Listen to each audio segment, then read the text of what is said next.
Hidden treasure, an ancient haunting, two tragic deaths and a curse from long ago, all combined not only to threaten Angelina's life, but to give her a chance at unimagined happiness. I'm Janice Susan May, also Janice Patterson, also Janice Susan Patterson, also JSM Patterson, and we're all so glad you're here. Today I'm in my Janice Susan May frame of mind because we're talking about my book, Curse of the Exile. I love traditional Gothics.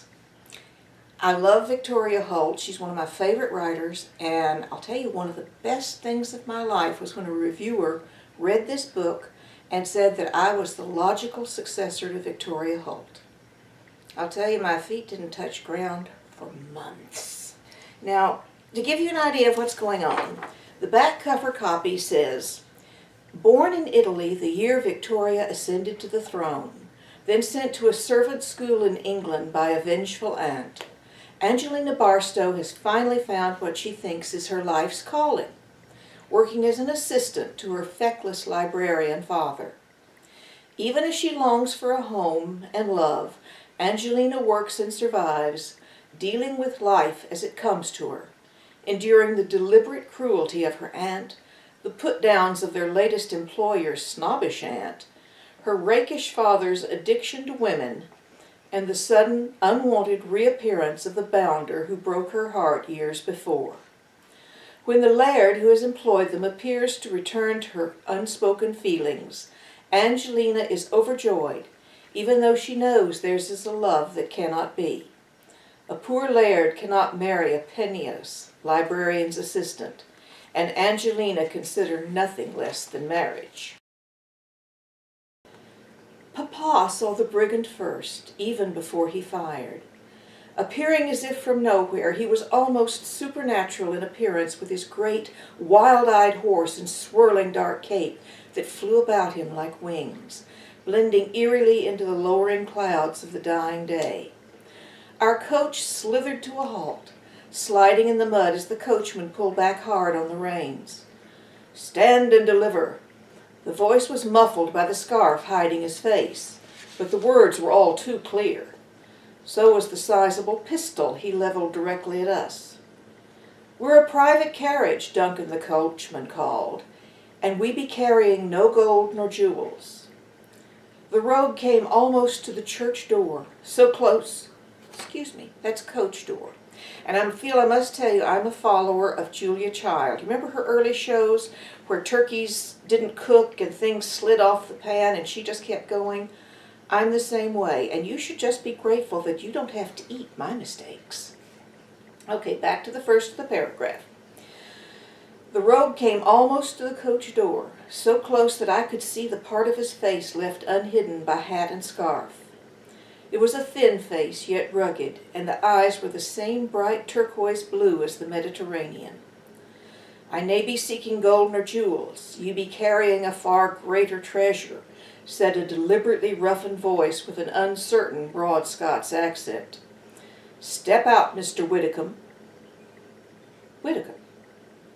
It was a name I had never heard before. At that time I had no way of knowing how much that name and that man would affect my life in the future. With more courage than I thought he possessed, Papa pushed the carriage door open slowly, making sure the villain saw that he was unarmed. "I fear you have made a mistake, my good man. There is no Mr. Widdicombe here." "A poor ruse, Mr. Widdicombe. Now you will come with us."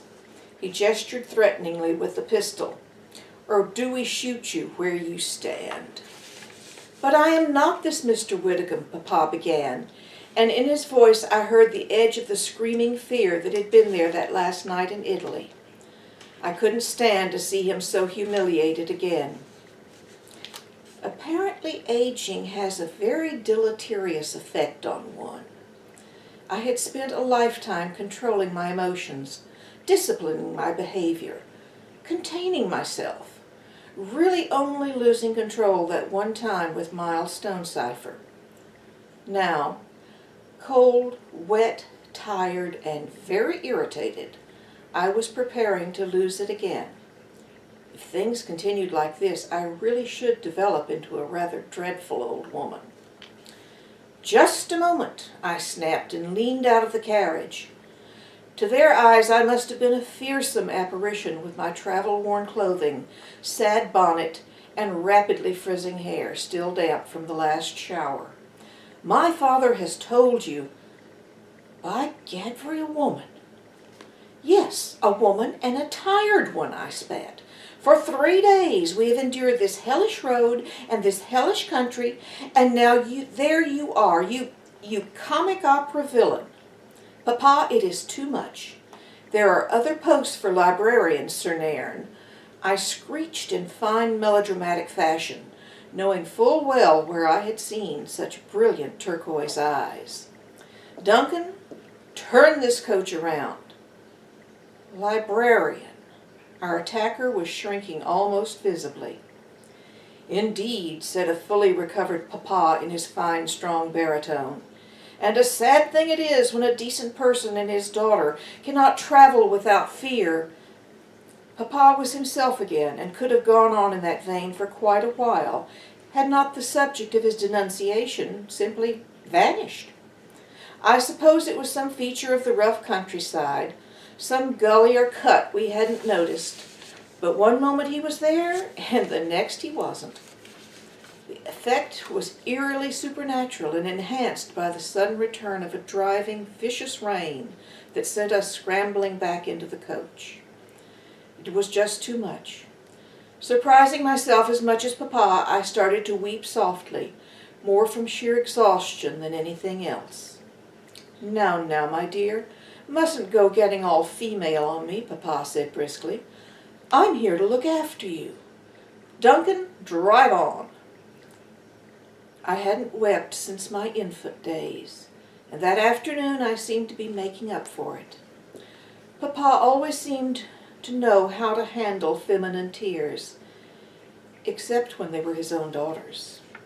Now he seemed to be as upset about the situation as I.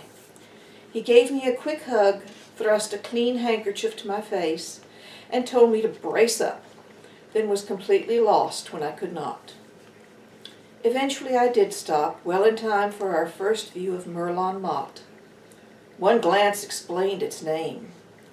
Magically the rain had stopped and the air above the castle was clear and bright, while the rest of the land still lay shadowed. Perched on the high crest of a hill, with the dramatic setting of a silvery lake almost at its feet, and a curtain of misty mountains not far behind, Merlon Mott looked as if it had escaped from a child's book of fairy stories. The notched battlements, merlons in medieval technology, stood against the low swags of cloud like snaggled teeth trying to bite the sky.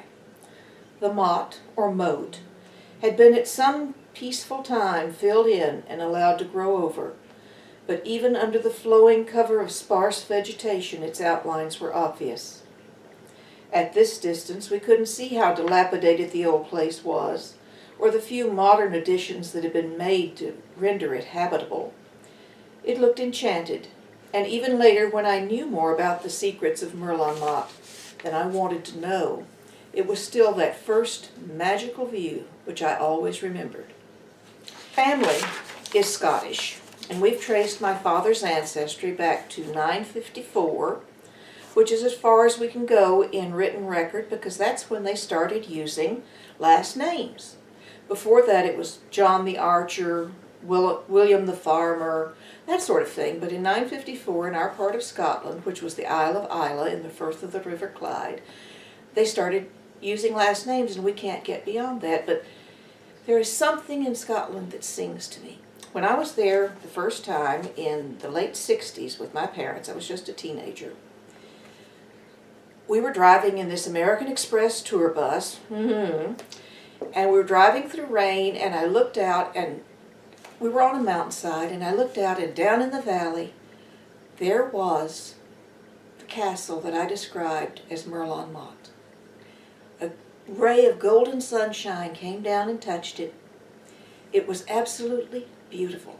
Now, I have no idea what the castle's name is. I have no idea who owns it or lives there. I have no idea if it is habitable. but in that one moment of magic, it has stuck with me all these years. So magic does happen. Now, I promised you a writing tip. And when I was planning the show, someone asked, Lord, as much as you know about writing, you aren't going to read it, are you? And I said, yes, because I do know so much about writing. I've been doing it since my teenage years.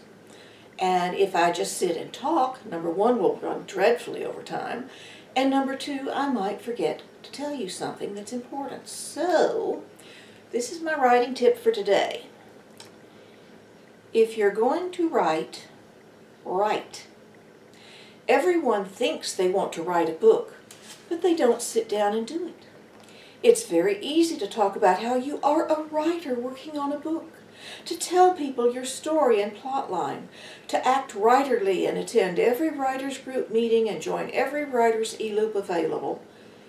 But if you are going to write, you have to write.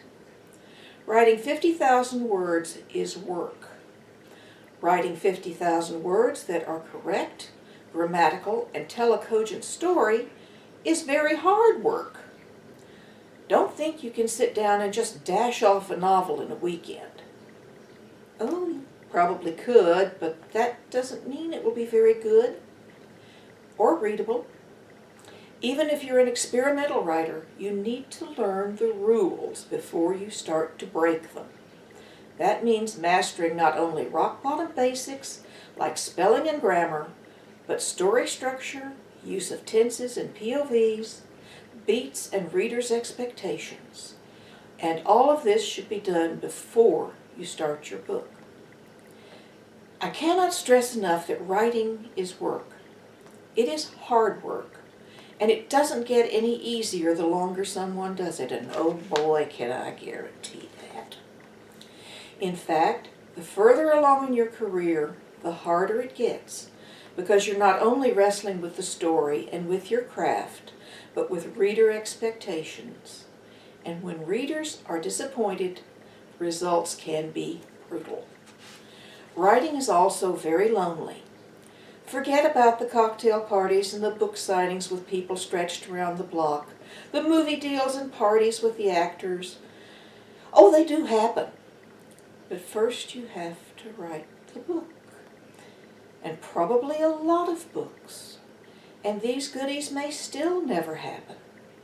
The book business and the reading public are both capricious. Never forget any of that.